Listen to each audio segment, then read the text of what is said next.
So, ayan mga kasis, gusto nyo ba ng buy 2, get 2? So, meron tayong sorbetes jelly. So, ito na yung mga kasis. Ayan. So, pag bumili po kayo ng dalawa na sorbetes na strawberry flavor, may kasama rin po siyang mango na dalawang pack din.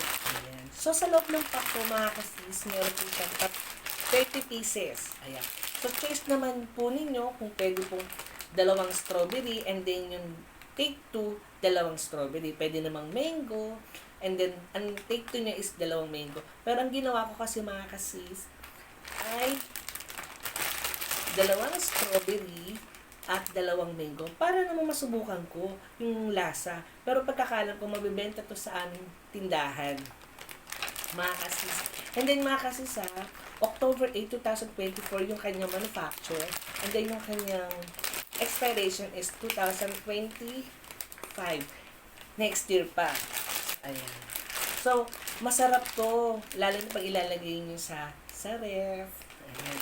And then, strawberry flavor, sorbetes, at saka ito yung favorite ko sa lahat, yung mango sorbetes. Ayan. So, mga kasisa, pag bumili po kayo ng buy 2, take 2 sorbetes jelly, meron po siya, so bali, 149 pesos po itong apat na to. And then, nakalagay po to sa box para to make sure na okay yung items, yung mga sorbetes jelly niyo.